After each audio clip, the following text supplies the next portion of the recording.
lanzamiento, aquí viene un batazo de Mundito entre right center field, la bola pica, se extiende, viene anotando Scott, empata el juego, también manda para la bola Turner anota y los Phillies se van arriba. Se prepara, Mundito en segunda, el lanzamiento, batazo profundo para el center field, la bola se va, Schwarber Bob, ¡campanazo!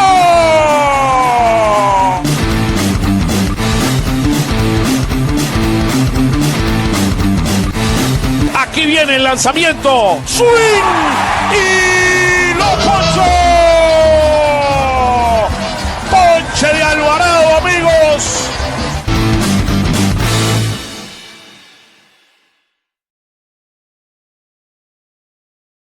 Well. Welcome to another episode of Phillies Weekly. It's a pleasure to have you here with us today.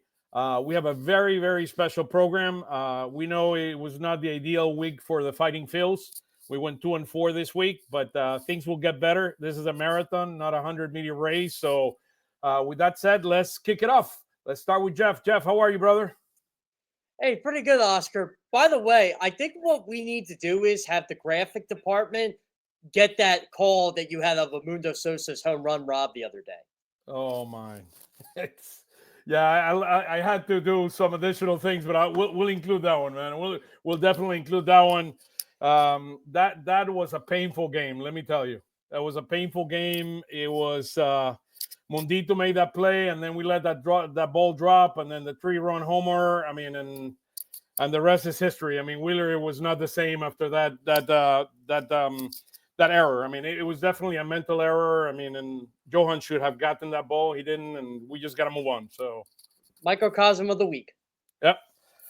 Thank you, Jeff. Thank you. So, we have some very, very special guests today. My goodness, do we have a special guest? I mean, Roger is back finally. I mean, he's been all over the world, and we have him back. So it's great to have here Roger once again, and then Anthony Sanfilippo, the own Patterson. There's the man. Anthony, how are you, brother? You know, it's really kind of special to be brought in with Roger. Like, I mean, you know, what kind of, like, I get to be brought in with Roger. I mean, that's next level right He's there. He's a rock singer. I mean, this guy does everything. I've never had as great an introduction as that. That's the best I've ever had. Hey, we bring some Latin flavor, right, Roger? Exactly. Do what we can. How you doing, Roger? How you doing, man? Well, it's been a rough week. You know, as you correctly said, I've been on the road traveling, so I've been watching the games in the middle of the night from Europe. And, you know, at the beginning, that was great, right? The first week, I was in heaven. And this week, not so much. Yeah, 2-4. I mean, I was looking, and we're going to go to some of the key stats. In Atlanta. Yeah.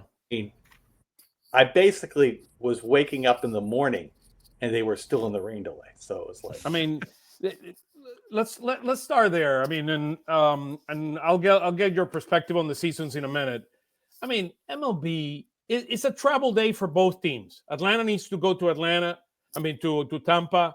The Phillies need to go to St. Louis, 2.5-hour flight. I mean, with all the dynamics around that. I mean, if the game ends on time, they arrive at 2 a.m. The bottom line, that team arrived at 5, 6 in the morning. I mean, how can you expect to have the quality of product that you expect? The next day, they got 3 hits. 2 days, they got 3 hits. I mean, it was awful. I mean, the quality of product that they receive, I mean, to me, I cannot believe with 10 more games to play between the Phillies and the Braves that they did not call that game and just started where you started. I mean, the game was tied at that point in time. Just delay the start and started as one of the following games as part of a doubleheader or whatever you want to call it. But it was painful. I mean, it was painful, and I felt for the players. It was getaway day. Why wasn't it an afternoon game? Well, that's another question. I mean, so it doesn't. Technically, it doesn't have to be an afternoon game. I believe it's Jeff. You might be able to correct me if I'm wrong. I think it's 22 hours. The time difference has to be, or 23 hours from the start of one game to the start of another if they are in 2 separate cities. I think the solution is probably ultimately going to be, and this will likely be collectively bargained with the new CBA in a couple seasons. That if one of the teams has to change time zones, then they will say it has to be an afternoon start on a getaway day.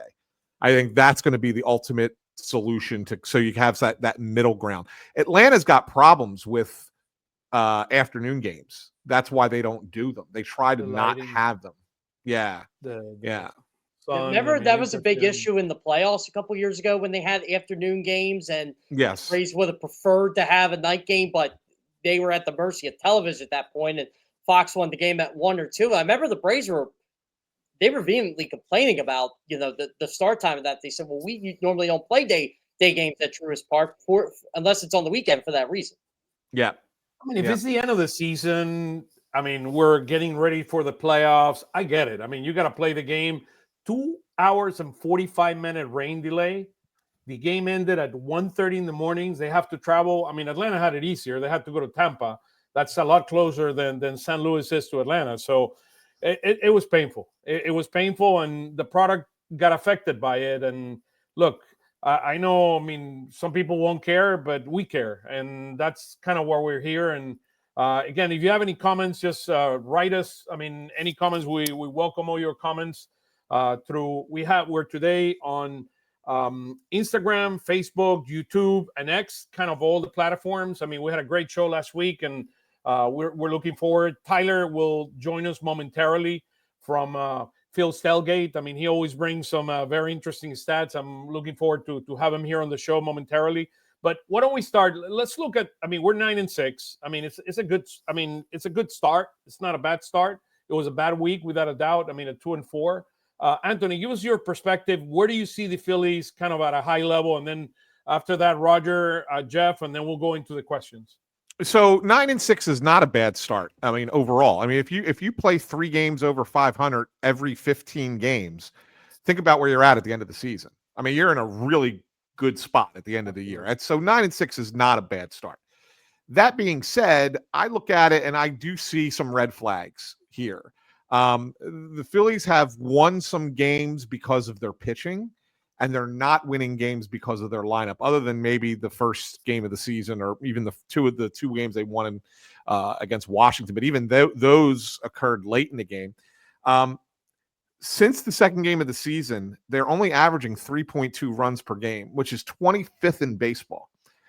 That's not good enough. I mean, considering the players you have in this lineup, that's just not good enough. Now, you can take it from a high level point of view, Oscar, and say it's only 15 games, right? If they're still struggling like this 4 weeks from now, then you got a major 5-alarm fire on your hand. So maybe it's just 15 games and some guys are going through it at the same time. But I think you're seeing a consistent thread with certain hitters where it carries over not just this 15 games, but from the end of last season or the second half of last season. And that's where you sit there and go, okay, I'm not certain that this is going to be any different than it was a season before. And so, like, I'm not going to pour gasoline on the fire and say blow it up. But at the same time, it is fair, I think, to start to question whether or not this is just what certain guys are in this lineup, and if that's going to be good enough to win ultimately where you want to, what you want to get to, and that's a world championship. Absolutely. How about you, Roger? From your perspective, I mean, I know you follow every single pitch and every single at bat. I mean, what's your perspective on this team so far after 15 games? Well, I think Anthony called it right. We're 15 games into a 162 game season, so and we've won 9 of them. So tomorrow will be 10% of the season, by the way. Exactly, but we're 9-6, so it all things being equal, you would take this position. But Absolutely. Anthony's point, I think, is a really important one, which is that essentially the guys with the highest batting average on the team are playing once a week or twice a week, right? And that's Sosa and Rojas. And the guys who are playing every day are all, with the exception really, I guess, of Schwarber and maybe Castellanos, are playing below what I think we reasonably should have expected from them. And I think that's especially true of Turner, especially true of Bohm, especially true of Marsh. And really, JT was a question mark, I think, going into the season, and some aspects of his game have been fantastic. He cost us a run today, though, with a pass ball that was then reclassified as a wild pitch. But I look at this and I go, this was 6 games on the road against Atlanta and St. Louis with that ridiculous rain delay in the middle of it. Yeah. And they're playing they're playing tight. And you can see it. I mean, if you watch Marsh, he's trying to pull everything. And that's not going to get him out of the slump. And you look at Turner and he's swinging at the first pitch every time and he's hitting it most of the time. And today it was all soft fly balls to center field. And, maybe a little home cooking is what we need right now. And maybe we need a Taiwan Walker start, right? I mean, who would have thought that Luzardo would lead pitchers on that rotation after 15 games? I'll take my hat off to the guy. I mean, the guy has been amazing to be, and he's given, I mean, together with Mundito, to me, those have been the 2 biggest surprises I to think start the season. I'm sorry, but Luzardo was really hurt. Yeah, Luzardo. I mean, Luzardo, I agree. And, whatever you thought was the best case is what you're getting here. Yeah, Luzardo looks like the real deal. But we knew Luzardo had tremendous talent. Mundito carrying this team with his energy, and Taiwan giving us that shot in the arm as a 5th starter. I mean, that is big. That is big. But I agree with you. Luzardo has been completely lights out. Without those 3 guys, we're like, whatever it is, 3-12. Yeah, we would be where the Braves are right now. So I mean, they're. I mean, they lost again to get to Tampa. So it's with Chris Sale on the mound. Chris Sale, I mean, he has not won a game this year, which is amazing. Jeff, he's really struggling. Yeah, I mean, you guys hit the nail on the head with both your points. I want to point out too their batting average of runners in scoring position, which was atrocious this weekend. I'm trying to remember what they said on the broadcast, but I know for the season it's 215, which is 25th in baseball. And I don't think they're going to get too much. By the way, 208 after today. This week was 140. Yeah. So yeah, it's not good. And look, they're taking pitches, they're getting on base, their walk rate is still high, but they're just not finishing. And I think a lot of that has to do with the struggles of some of these players. Alec Bohm, Brandon Marsh. I hate to say it, they don't have a center fielder. I mean, they just don't. Right now, Brandon Marsh is. I mean, I actually tweeted today, like, he's got 2 minor league options remaining. Like, you have to send this guy down to get his head right. It's all mental right now. Well, like Roger says, he's trying to pull the ball. He's just lost the plate. He's lost in the field. I mean, Johan Rojas had the mental error this week, Oscar. You brought up at the top of the show. He had an opportunity to play.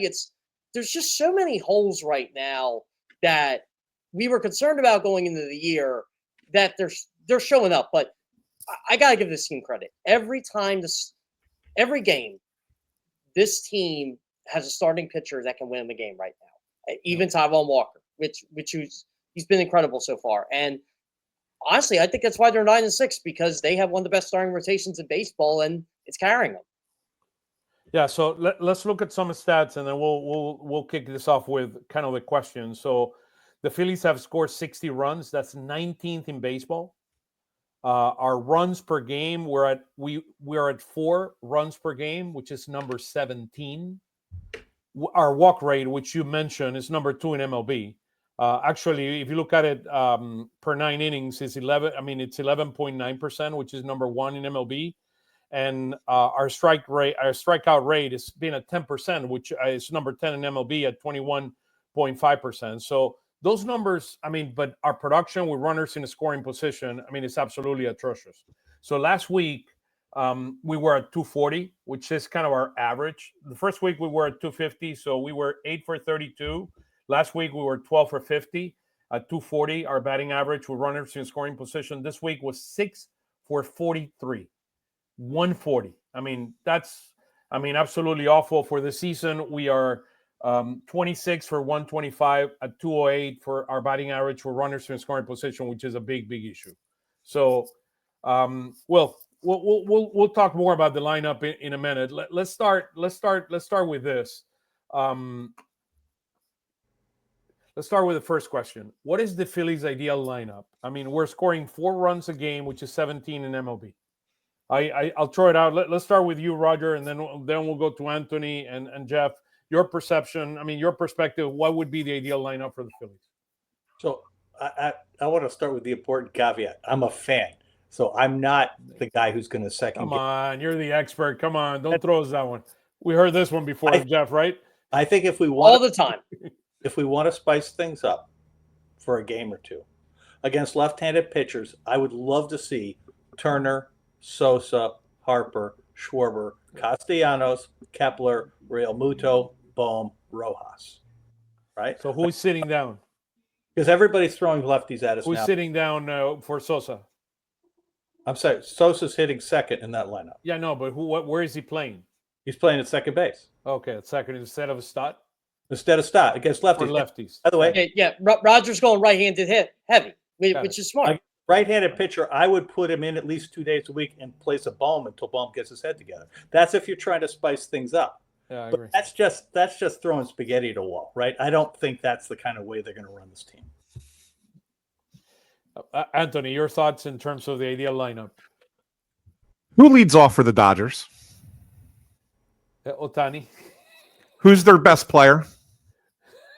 Well, that's up for debate. But yes, it is Ohtani. If you ask me, if I have to make a trade, I'll take Mookie Betts. How about that? Well, sure. Well, Mookie Betts because he can play. He plays in the field, of course. Of course. Who's their best hitter, right? So their best hitter is Ohtani, and Ohtani leads off, right? Yep. Why doesn't the best hitter lead off for the Phillies? I mean, it's interesting. Bryce Harper should be the leadoff hitter for the Phillies. That's interesting. I like that. He should be. He absolutely should be because he brings the blend of what you want in the modern day leadoff hitter.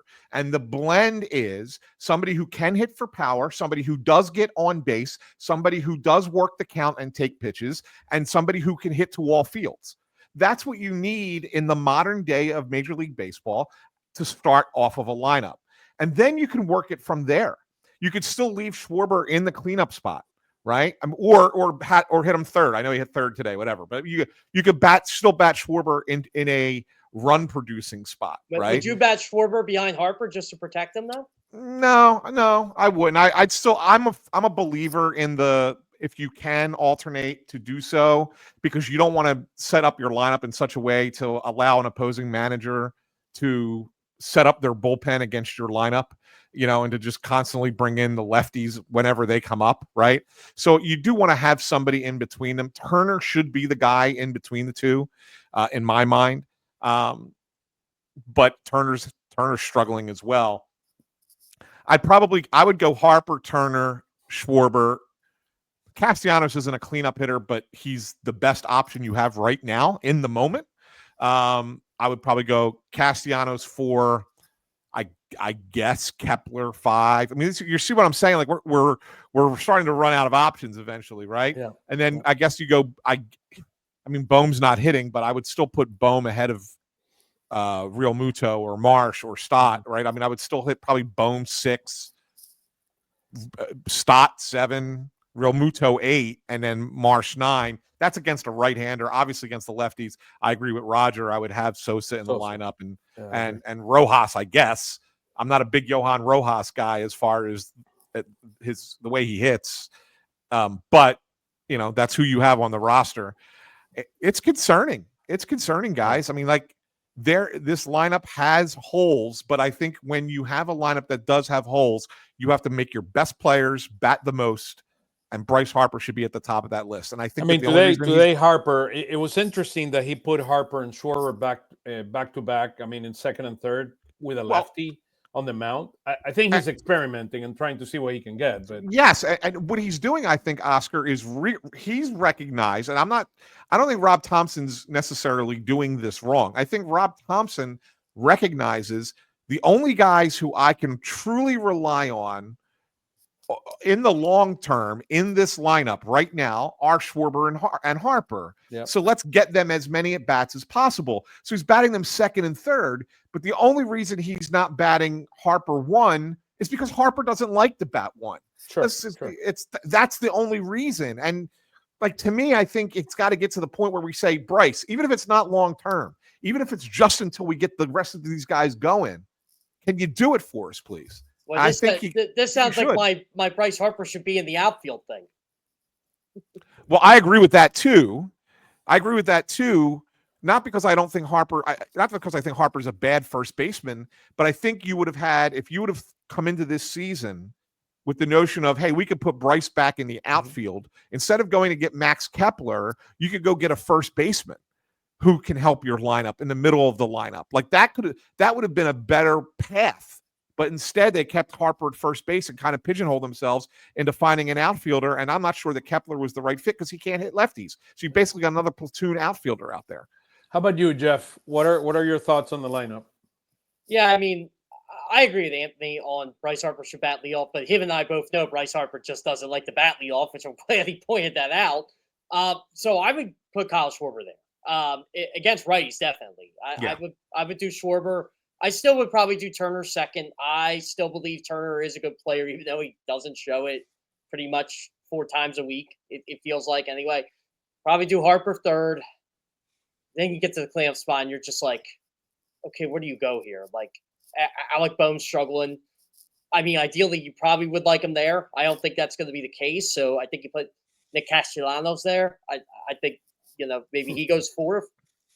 Fifth, I guess you go Kepler. I mean, yeah, this is a real problem here. I'm like, I'm reaching right now, and I shouldn't be. JT's sixth, I guess.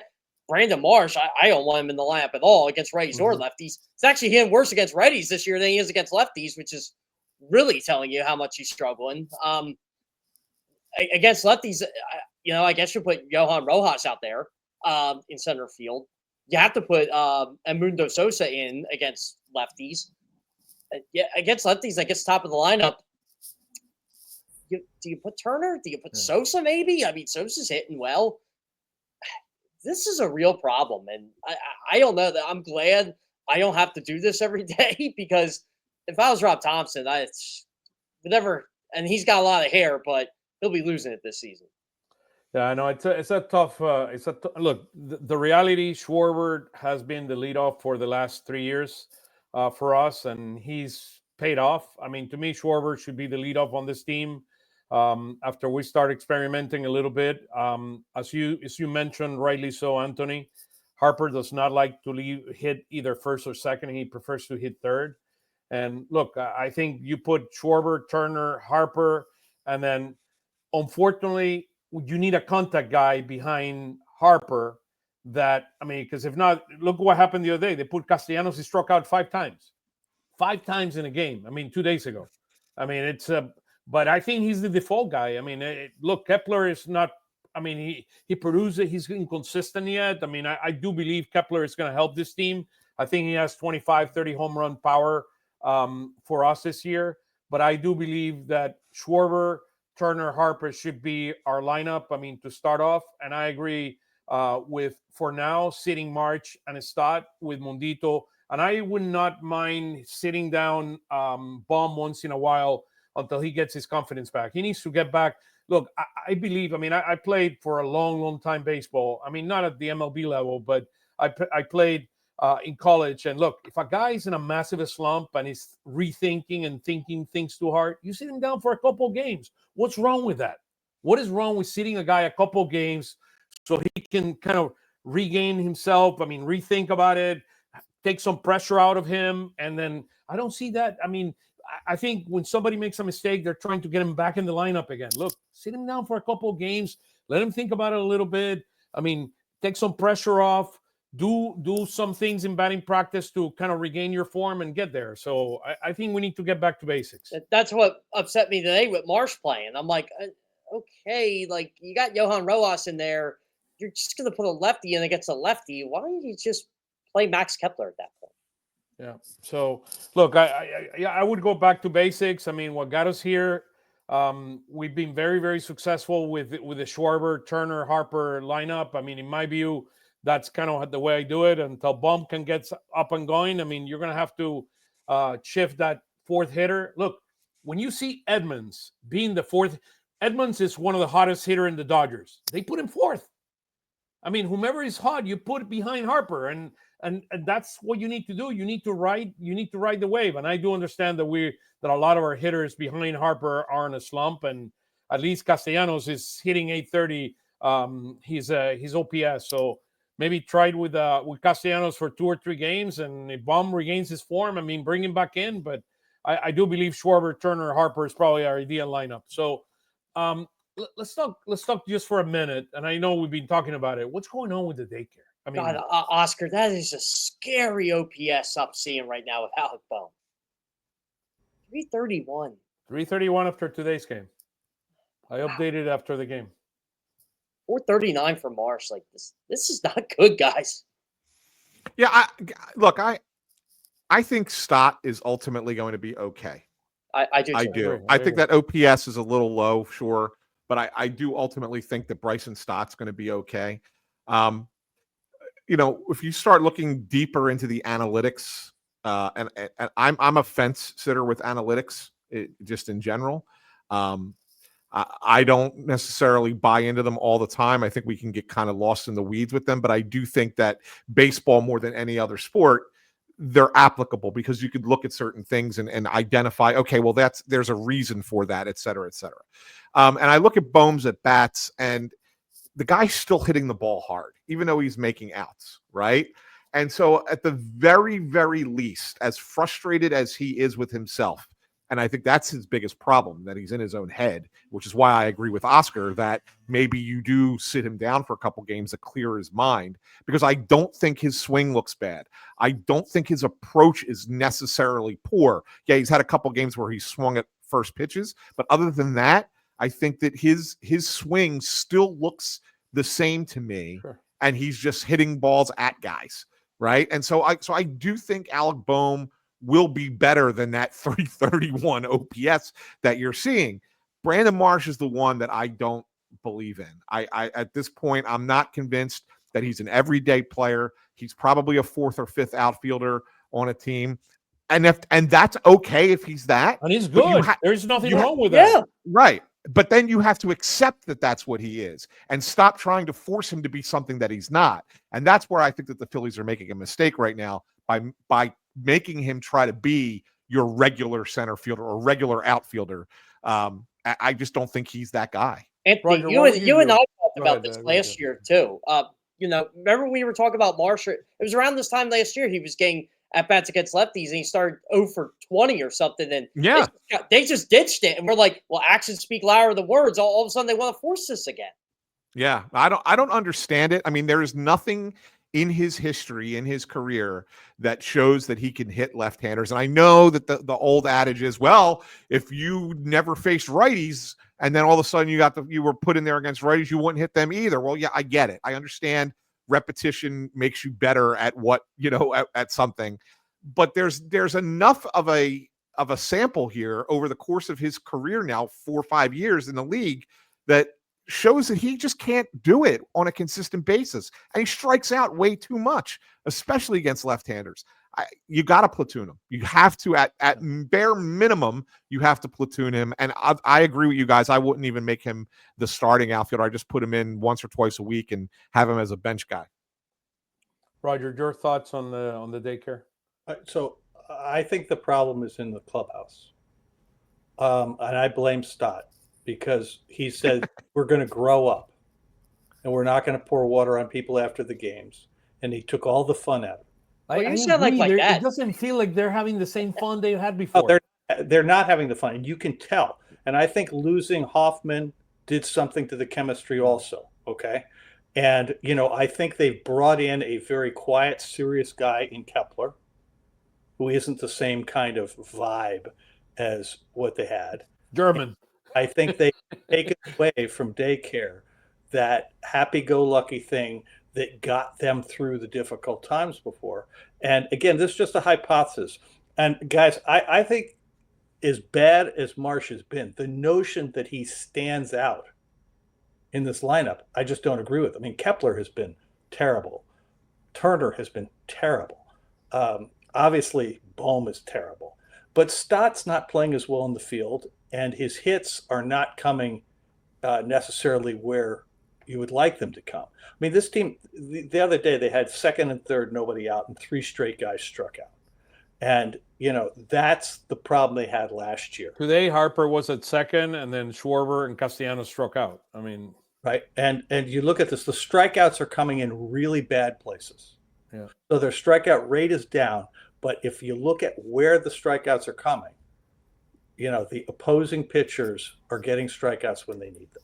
I mean, we're talking Livitor and Palat. I mean, come on, guys. I mean, these are not the best pitchers in baseball. I'm gonna push back on you. I think both of those guys are quality pitchers, and either but and Livitor pitched really well today. They would both be our 5th starter, definitely. No, I agree, but they're not a 1 or a 2. I mean, and we got 3 hits. Yeah, I mean, Castellanos struck out 5 times because he got 2 hours of sleep. I mean, I throw away Friday's game. That's fair. That's fair. That's fair. I just don't think you can look at that. Now, today's game is the one that I really question, okay? Because Bohm was really lazy in the field. He mailed it in, and that was bad. And JT missed a play that he shouldn't have missed. And those, the combination of that pop up that became a ground rule double and the failure to tag the guy, a catcher at third base that you had by 3 steps. I mean, those were the kinds of things. Now, how would you fix it? Would you? I don't know. I don't think there's anything that you're going to do. I think your notion of having people sit down for a couple of days is probably a great idea. I don't know how to handle technology, but I will tell you, I think Stott's point that we've grown up is self-evidently not true and self-evidently not helpful. Yeah, fair. Okay. I mean, I think the team has become way too serious. No, that's fair. I agree. And again, it's early, but it just doesn't feel the same vibe. I mean, I agree with you. Let's talk Bring about back Garrett Stubbs. He's in 280 in Lehigh. Why not? That's what they miss.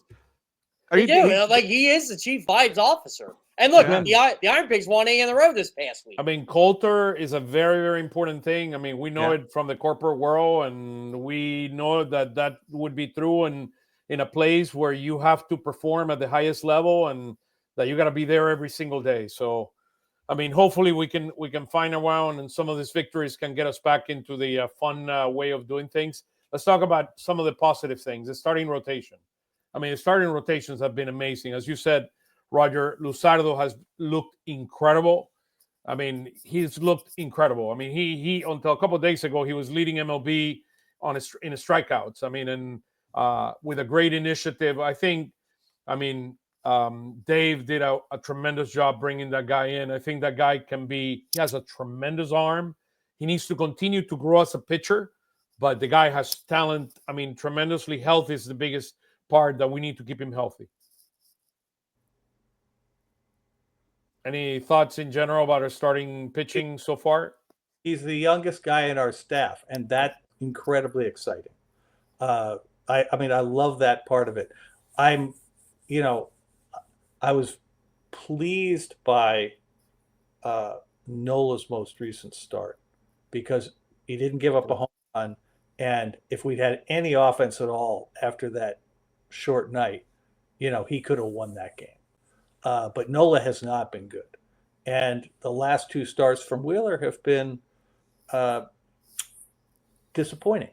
And, that's hard. So, I mean, he had 10 strikeouts. I mean, he had 10 strikeouts against Colorado. And then I saw his strikeouts come down significantly in the last 2 games. Yeah. 3 today. Against Atlanta, he had 7 strikeouts, and today he had 3. And with that being said, opponents are still only hitting 225 against them. So even with this point week. one of those strikeouts was with two guys on. He threw the 97-mile-an-hour pitch to I forget who it was, but Yeah. Wheels is at 407. His ERA right now is at 407 after today's game. But Yeah, look, good numbers. 24 innings, 25, 28 strikeouts. That was not entirely his fault, right? Because there was some bad fielding behind him. Yeah, I agree.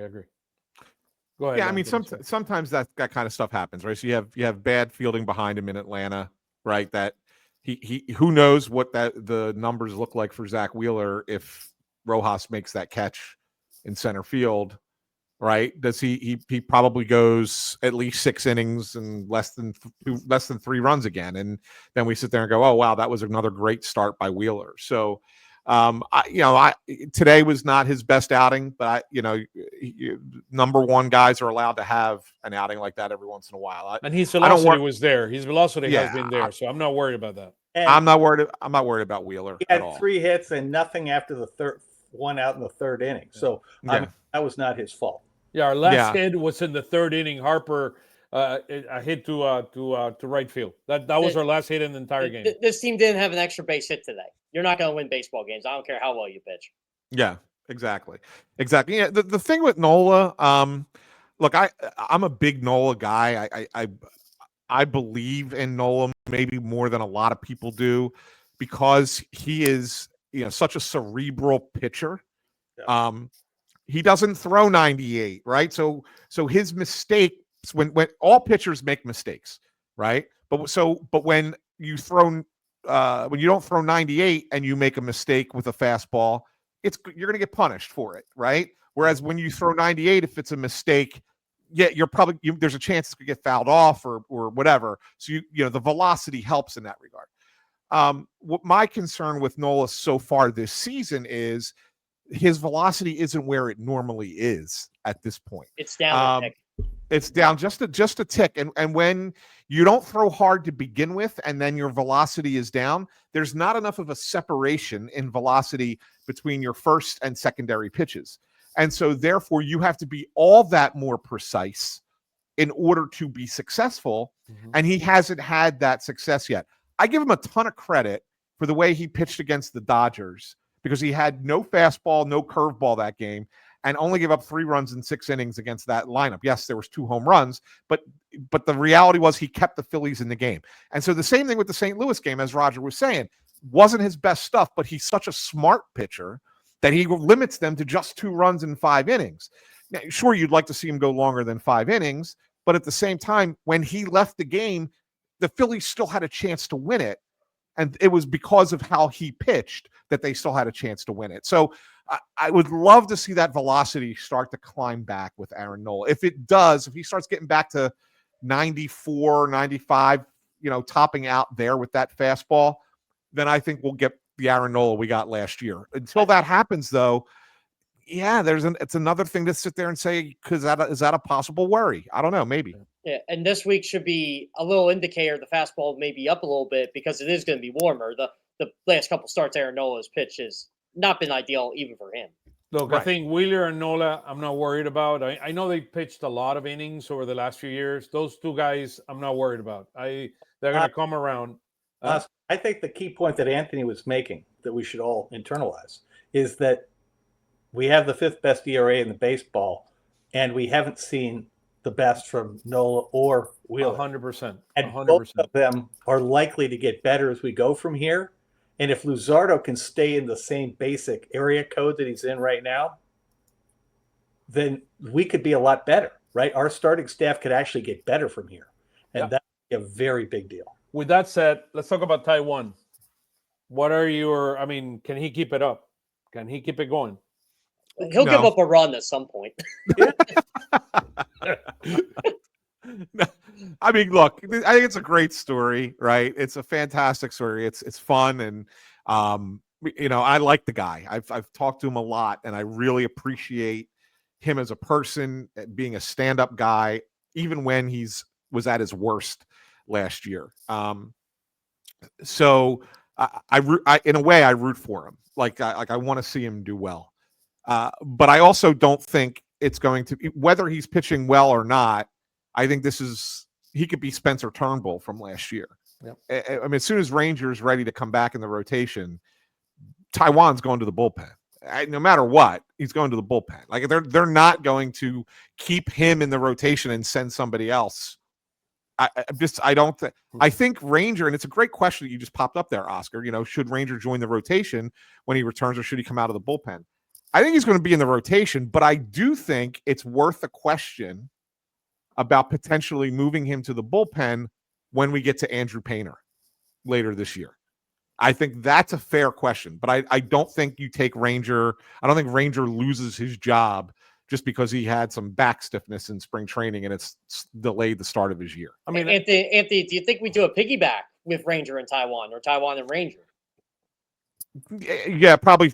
You probably start with Ranger and then go to Taiwan. And I think it's just depending on where Ranger's at the time that you activate him. Can you look at it and go, okay, we're going to guarantee 4 innings out of Ranger for first couple of starts. Taiwan be ready for 2 after that, and then we get to the bullpen or whatever, 4 and 3, whatever the case might be. I do think that's a possibility. Why wouldn't you alternate starts? I mean, Ranger's problem is that when he pitches on regular rest, eventually his back hurts. Why wouldn't you alternate starts? Because I think starting pitchers are creatures of habit. And so when you're used to throwing every 5th day or even every 6th day, if you have a 6-man rotation, which a couple teams are talking about employing, and maybe the Phillies will later this year, you have a schedule that you follow and your body prepares for that.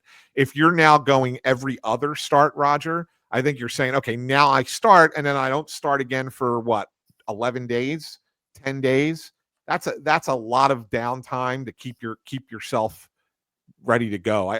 I don't. I think you just make the tough decision. Like, look, if Taiwan Walker's still pitching, they did it last year. They made that tough decision with Turnbull, and a lot of us felt like Turnbull should have stayed in the rotation, and Walker should not have been put back into the rotation. But yet they did it, and they made it what they thought was a tough decision. It didn't work, right? Because Walker wasn't good, but at the same time, Turnbull was one of their best pitchers and they took him out of the rotation. I think they would do the same thing again here.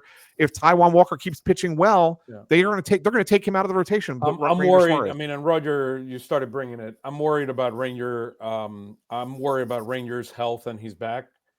Look, I'll throw that one with this question. I mean, let me see here. Hold on one second. There you go. Do the Phillies have enough quality depth?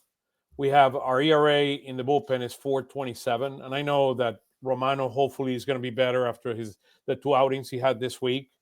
It is an area of concern, in my opinion. Kind of, do we have enough quality depth there? And if not, to me, if Taiwan keeps pitching the way he's pitching, and we know he's going to allow runs, but he's been pitching like a professional pitcher. I mean, the way he's using, he has identified that he cannot depend on his fastball. His fastball is better. It's a 93 versus 89, 90 last year. That he needs to depend on his cutter, that he needs to depend on his splitter, and that he's been a much better pitcher than I saw the first 2 years with the Phillies. If he keeps pitching this way, he could help us. I mean, he got in trouble in Atlanta, and you saw him getting out of trouble in a very, very impressive way as a pitcher. I was really, really impressed the way he did it. So we'll see. I mean, we don't have to make this decision with regards to Ranger yet. But I like the flexibility Ranger arm has. And also, I'm concerned about his durability with his back. This is an issue that has been going on for the last 2 years, and it concerns me. I mean, and that's a reality. That's where I agree, Oscar. Like, you can do this with Ranger Suarez because you have done it before. Now, granted, that was the postseason.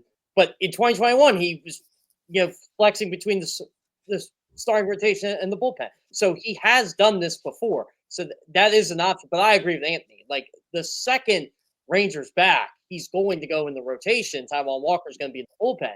Now, do I think the bullpen has enough quality depth? That's a yes and no answer for me because I think the back end with Alvarado, the way he's pitching is incredible. I think if you use Kirkering to get to him, and if you get Romano back to basically the fastball that we know he can have, that's a pretty good 8-9 or 7-8-9, however you want to line it up. I'm just curious about Joe Ross, about Tanner Banks, who really hasn't been good since he's been here. He's kind of fallen out of favor. That's where I'm concerned, the middle relief. But if you can get to Kirkrig, if you can get to Romano, if he's pitching well, and get to Alvarado, this team's pretty good. It's just I think they got to fill pieces here, and this is where I keep looking at Lehigh. This is where I keep watching the Max Lazars of the world, the Michael Mercados, the Devin Sweets. How about this, Jeff? How about this? Ooh, yeah. I mean, well, Dave Robinson wants what, like $10 million a year, something like that. I think. Look, John, I mean, if I can get Neres at a cheap price, I'll bring him. I mean, it's, Hector Neris can get cheap. Hey, look, I've said this for years. As long as Hector Neris doesn't close games, I like him. yeah. I mean, we're talking 6th inning. We're talking 5th, 6th inning. Somebody in the back end. I don't know if we have enough quality arms in the back of the bullpen. Roger, go ahead. I don't think we have enough quality arms at the front of the bullpen. That's a fair question. Our big problem 6, 7, and sometimes the 8th, right? And I'm not a David Robertson fan at this point, and Hector Neris as an alternative to Hernandez strikes me as a no-brainer. I don't know if Romano is going to pan out or not. I surely hope he will. The last 2 appearances are good. Ruiz, I think, is showing some promise here. Ross has so far not been comfortable, and Banks has pitched much worse than his ERA. I mean, he's had so many base runners on that. Yeah, we know what Banks is, so I agree with you. I mean, to me, the bullpen is a scary situation that we need to find out and address. That's the idea of Ranger moving to the bullpen. I like Ranger in the bullpen. Huh? I like, as you know, I'm a huge fan of Ranger in the bullpen because me too. When he did it in the playoffs in 22, he was amazing. Yeah. And the one thing is we're in a situation right now where we are going to burn out Alvarado if we're not careful because he's he's so much better than everybody else. Yeah. But by the way, Tyler's right. Mercado got rocked today at Lehigh. Mercado's not an answer. Yeah. No, he's not. There's the one. The legend is here. How's everyone doing today? How you doing, brother? Good, thank you. Good. So you have some stats for us. I think we've been talking about some of them as well. Yeah. So some of the stats they're from yesterday. I didn't expect the offense to not show up today. I saw on what was it, Friday? Especially with the rain delay and coming in early. Like I didn't expect the Phillies to hit it all, but today was rough. But we're still in a good spot, 9-6. So could be worse. It's still our best start since 2018. So trying to stay positive. Yeah. So your overall perception, I mean, just your overall perspective, Tyler, in terms of kind of where the Phils are. Today was not a good day, and give us your thoughts in general. Yeah, and just for transparency, these are from yesterday, so it doesn't include today's game, but at least gives us a range of what we're looking at here. So yeah, runners in scoring position has been awful. I mean, even this series, believe we were 2 for 17 at one point. I don't even think that changed because no one got on base after I sent that out. But Harper, Castellanos, and Stott are the only people that were over 200 as of yesterday, batting with runners in scoring position. So that is definitely an issue. Castellanos yesterday was 385 with runners in scoring position. So if there's going to be anyone behind Harper right now, I know he had a couple tough days, but he's probably the best option right now.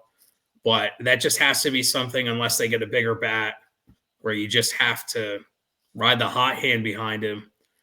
And then when it comes to pitches per plate appearance, Alec Bohm is last as of yesterday, 3.17 pitches. And Bryson Stott, I mean, he's been all right this year, but he's still taking pitches. He's still getting there. As of yesterday, 4.94 pitches per at bat. So I feel confident that he'll get there. Bohm, he's shown that he can get there, but this is definitely a tough stretch for him. So, I think he'll get there. Marsh, I don't know. It's tough. Last year he definitely wasn't getting the at-bats against lefties. And this year, I mean, right now, how do you give him at-bats against anyone?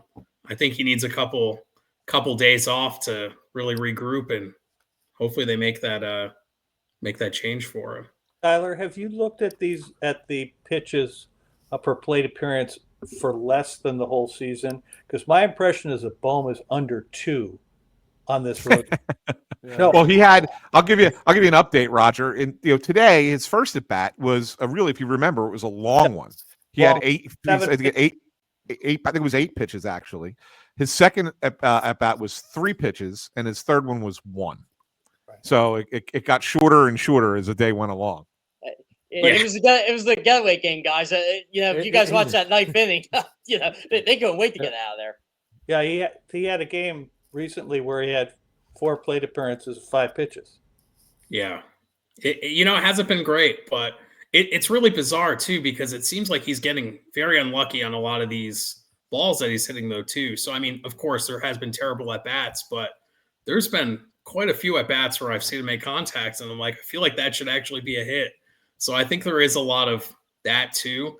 I mean, some of the pitches that he was swinging at first pitch, they're in the zone, but the timing's just, it's not there.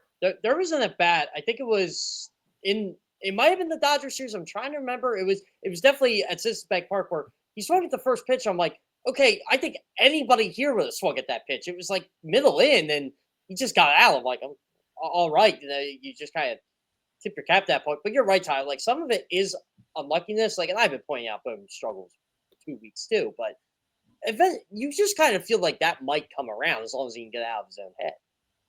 Yeah, and he's shown in the past too. There has actually been stretches where some months he's batting like 330, 340, 350, but it's like he's really hot, really cold. Definitely has not been the same since last year. You don't know about that injury that he had, how much that was affecting him last year, and I highly doubt he's still injured with that this year, but I don't know. It's a tough watch right now. He might have other issues he's dealing with. Yeah, you never know. And then I know the starting pitching ERA went up. I don't know the exact figure now, but yesterday we were third, which was great. It's just got to get some of these runs across, or else that's not going to work out. And then yesterday we did hold opponents batting first and second in the batting order. 173 batting average, 248 on base, 212 slugging. So that's been encouraging, but we've actually been getting killed by the 5-hole hitter, 6-hole hitter, 7th-hole hitter. So I thought that was interesting because you don't generally see that. I mean, our starting pitching has not been the problem. I mean, it's been not being able to hit, and then the back of the bullpen. I mean, not being as consistent outside of Alvarado as we ideally.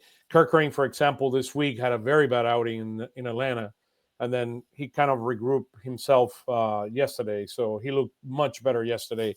So hopefully he can turn the corner. But Roger, as you were saying a minute ago, I think we lack those high leverage guys. We used to have Hoffman and Esteves here. We're expecting Kirkering to take it to the next level, and we're expecting a lot from Romano. I mean, it's a tall order to have the quality, and I'm sure. I mean, Dave will try to get somebody after in the month of July when kind of a closer. But I mean, the idea was that Kirkering could evolve into a Hoffman role. And for example, Hoffman won the game for the Blue Jays today. He pitched more than 1 innings. I mean, we don't have a lot of pitchers that can pitch more than 1 innings. My concern regarding kind of the question that we brought before around Alvarado is Alvarado is not a typical closer. I mean, he is a guy that I'm worried about that if we overuse him, we're going to have a problem.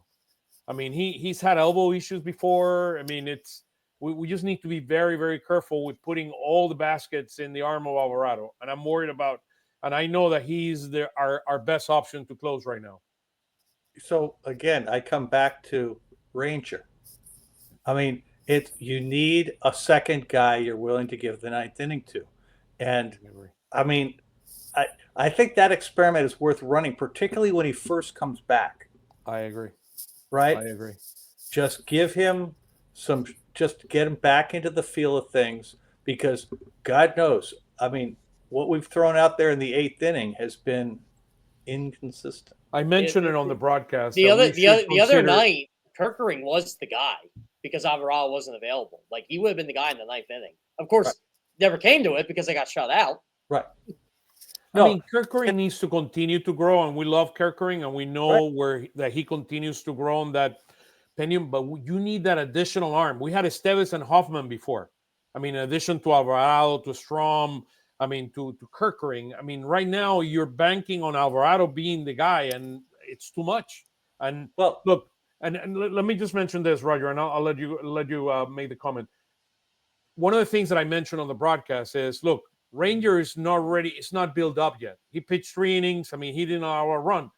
Bring him when he's fully not built up so he can start continuing to grow. And at some point, we see where Taiwan is. We see where Ranger is. And if the experiment of having him, I mean, maybe even closing or maybe coming in a 7th or 8th inning or maybe pitching 2 innings and being effective, then you have an additional arm there that you don't have right now.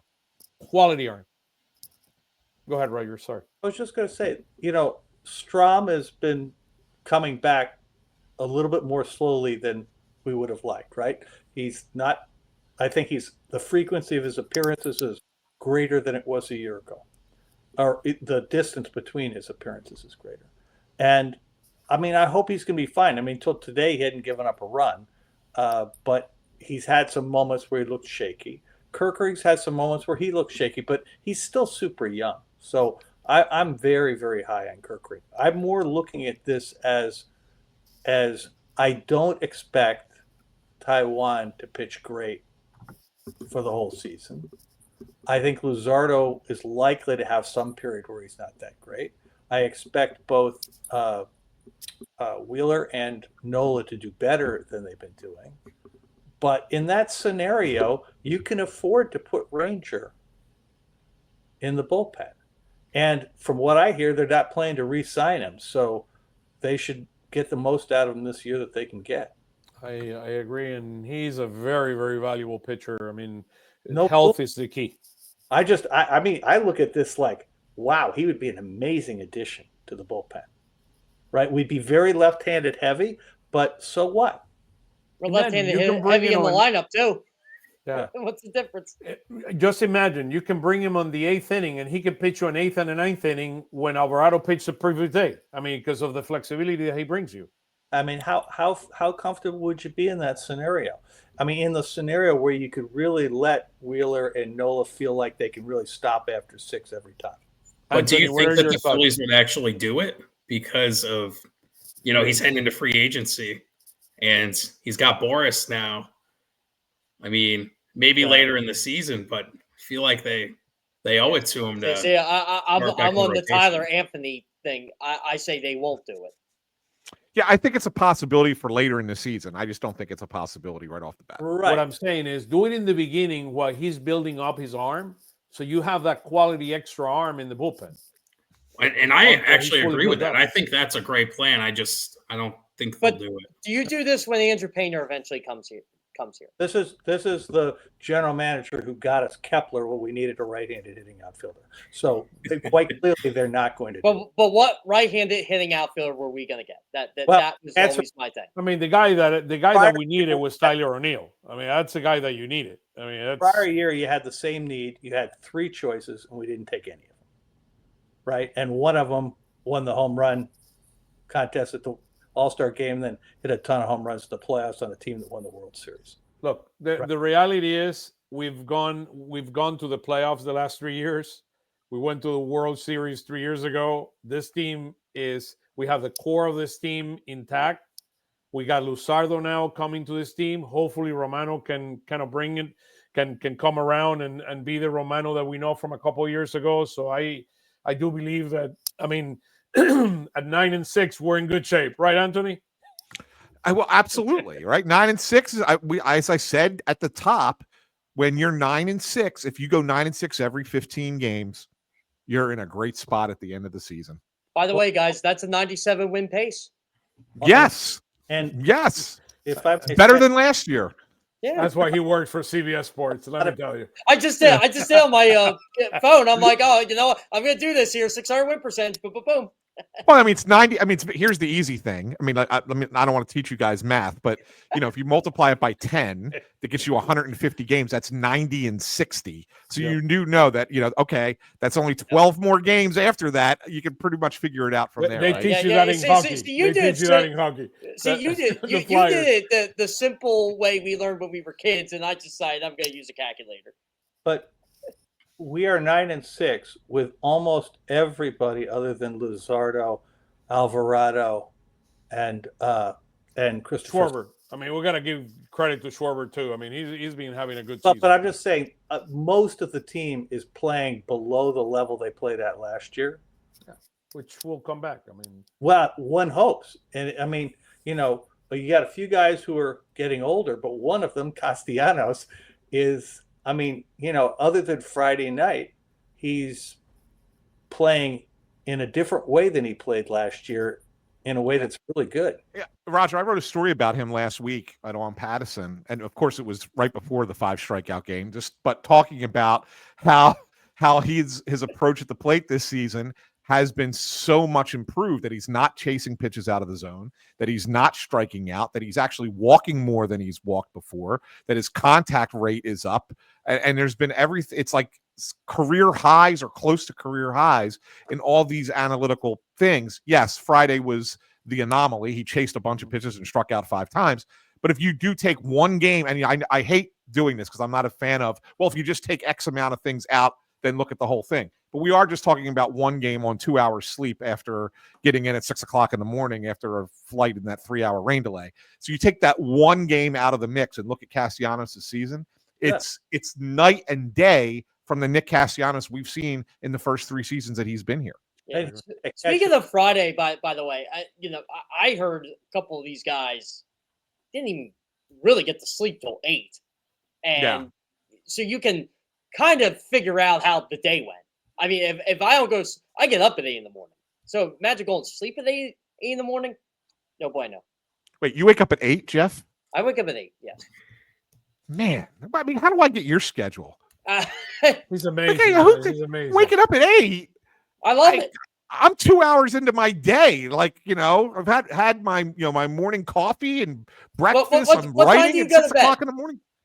I don't sleep at all. I'm the worst person to compare to. Like I go to bed after midnight and I'm up at 6 o'clock. So so I write a lot after midnight. So that's like my thing. I mean, it's nice everybody has their own time. I mean, come on. I mean, Jeff, no wonder, man. So you write after midnight and you wake up at 8. I mean, he's amazing, man. Well, you know what? You gotta wait for Ricky Ricardo to actually put you on the air. CBS should give you a raise. Come on. Hey, you know what? I'll mention that to him. I'll say Oscar Budahan says just tell him that I recommend they make a raise. So quickly, let's talk about what's coming next. So this week we have 4 games. I mean, it's amazing. We have 7 games this week. We got 4 games with San Francisco. Taijuan Walker. All right, tomorrow. I can't believe it. Let's go. Taijuan Walker against Rupp. Then on Tuesday, a very interesting matchup, Luzardo against Verlander. Verlander has developed a changeup that has been effective for him. Nola against Ray on Wednesday. And then Thursday is going to be Christopher Sanchez against Hicks. And then in the series with the Marlins, which they come on Friday, Saturday, and Sunday, we have Wheeler versus Alcantara, Walker versus Quantrill, and then Luzardo against Gillespie. So that's a very interesting week. Then we go to New York against the Mets. We got Nola against Cannon, Sanchez against Peterson, and then Wheeler against Senga. Next Wednesday before we get a day off. This team does not get a day off in the next, 10 days or so? Yeah, the next day off is April the 14th. Their next April day the 24th. What was that? NFL draft night's their next day off. Yeah, it's our next day off, April the 24th. I guess we're going to be busy that night, Jeff. I will definitely be busy that night. I'll say that. Yeah. Any final thoughts from your end? Let's start with Tyler. We go Roger, Anthony, and then Jeff. Tyler, any final thoughts, kind of where you see things moving forward? Yeah, I think that this is a really good time for them to get back home, get back in front of the home crowd. San Francisco has pitched pretty well. I do not believe they have faced that starter that they're facing tomorrow. But I think that this is going to be a good reset for them. And today was getaway day. They have not done well on Sundays recently in the past year. So I just think this is a good chance to reset and see what happens. San Francisco relievers have been amazing. They're second on ERA, 184. Walker, they got Walker and Duval as in the back end.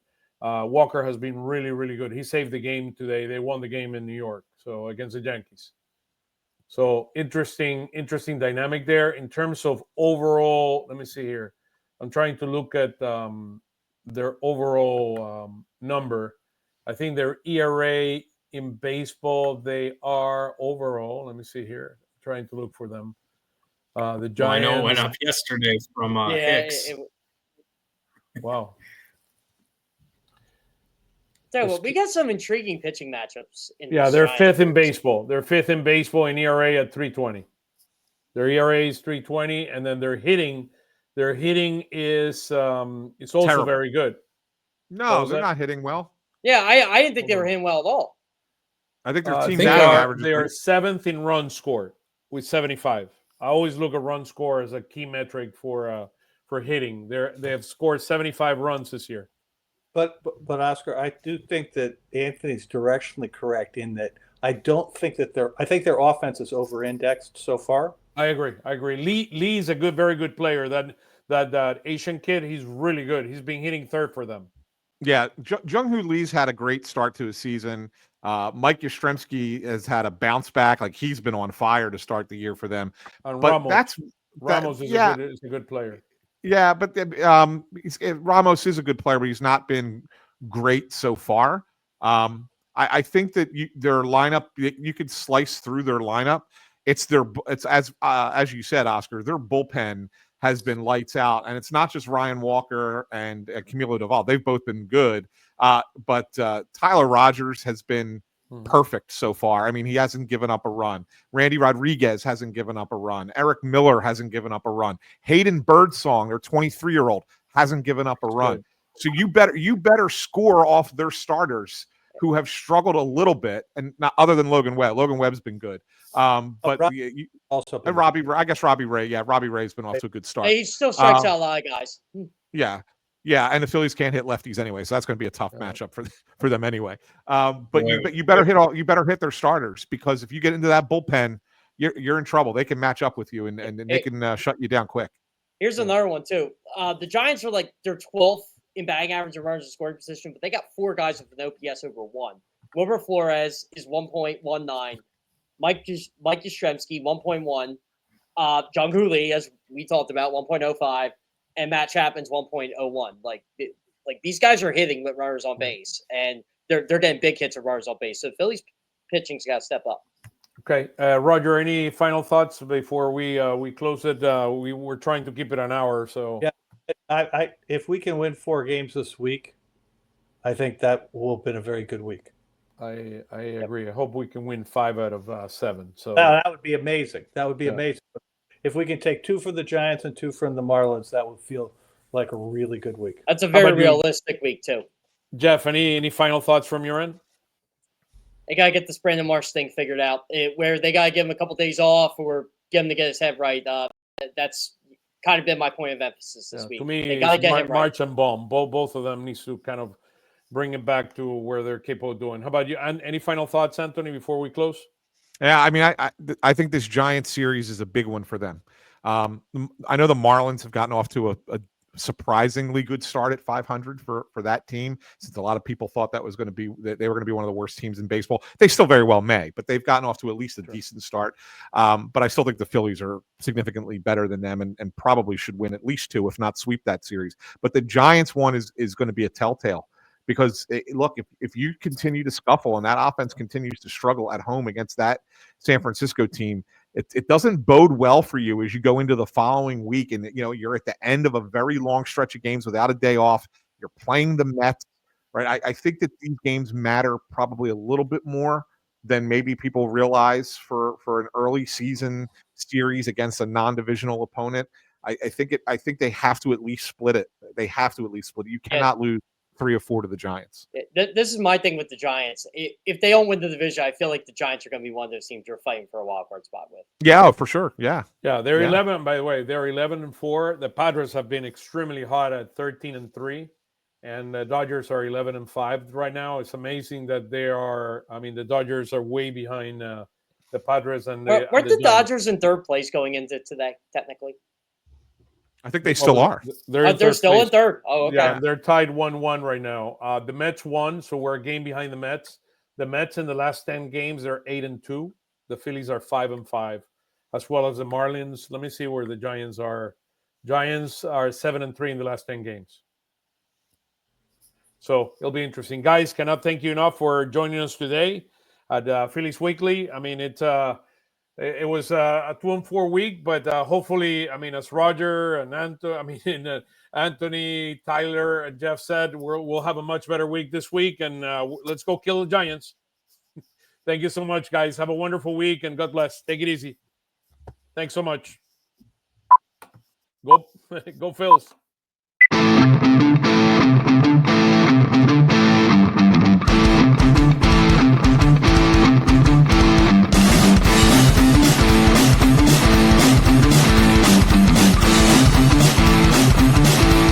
Lanzamiento, aquí viene un batazo de Mundito entre right center field, la bola pica, se extiende, viene anotando Stott, empata el juego, también manda para la bola Turner anota y los Phillies se van arriba. Se prepara Mundito en segunda, el lanzamiento, batazo profundo para el center field, la bola se va, Schwarber Bob, ¡campanazo!